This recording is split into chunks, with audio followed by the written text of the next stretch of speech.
sorry that I cannot be with you in Berlin personally, and I apologize for this. But I'm happy that thanks to the wonders of modern technology, I can be with you even in this imperfect form via a video. And I can give you a very warm welcome to the second day of the conference, which I see as a unique forum to discuss about the importance of investigative journalism within the EU. I think I do not need to convince anyone present at the conference about the essential role for the media, for the journalists to hold the powerful to account and thus empower citizens. Of course, it is for the news media, and the journalism are at the heart of all of this endeavor. And of course, we must do our best to ensure that they can indeed fulfill that role in our democratic society by being able to freely inquire, investigate, and to report in the best possible conditions. As we all know, this is not always the case, even here in Europe. And I think it's a good place to recall what President Günther said in his last September speech in the State of the Union address, where he said, "Europe must always be a place where freedom of the press is sacrosanct. Too many of our journalists are intimidated, attacked, or even murdered. We must do more to protect our democracy and our journalists." I'm very happy that Mr. Kühnel, the head of the Commission representation in Germany, talked about these challenges yesterday to you so passionately and so eloquently. So I will not repeat, obviously, what he said, but let me say a few words about why we think that investigative journalism, and in particular cross-border investigative journalism, matters for the European Union, and thus also, of course, for us, for the Commission. As you all know, many forms of criminal or problematic conduct or any activities in this regard often expand beyond the member states' borders, which makes investigation around this very challenging and difficult for the local journalists alone. Cross-border investigation and collaboration can help indeed understand, uncover, and denounce such practices. Successful investigative stories like the ones that you were hearing during the conference make also clear that indeed the ways in which journalists work also very much change.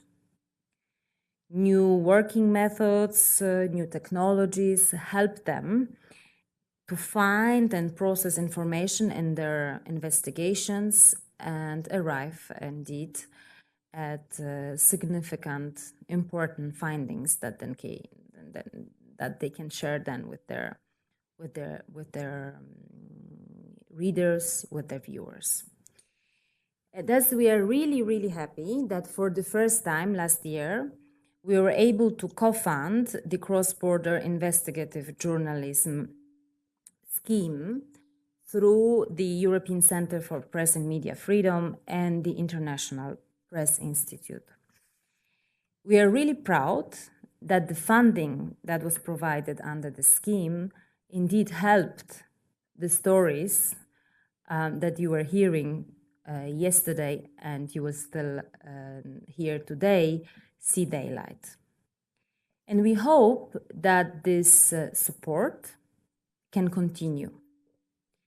We will, at the initiative of the European Parliament, be launching new calls for proposals for the next year, And we really, really hope that the support to investigative journalism can continue. We also hope that in the next multi-annual funding period, financing period, we will also be able to provide a bit more stability for actions in favor of media pluralism, media freedom, but also journalism itself.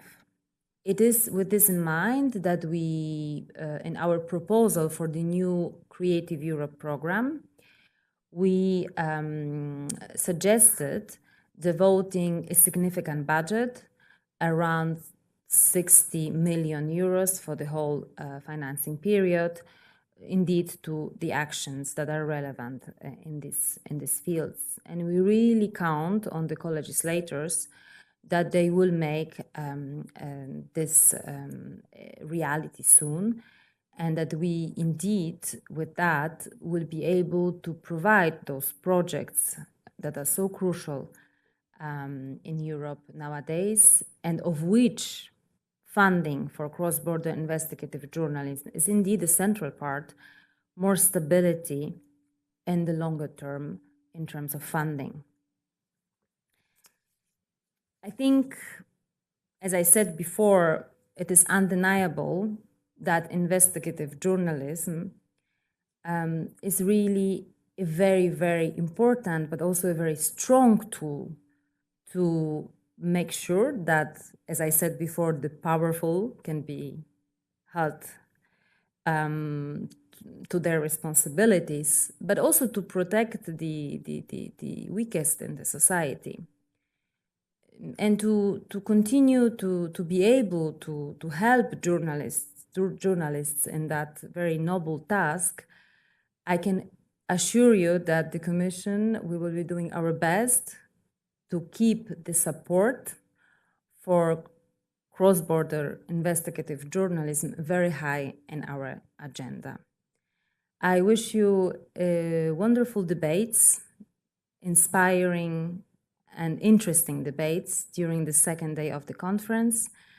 And I very much hope to be able to meet many of you in the future, also personally, here in Brussels or elsewhere in Europe. Thank you very much.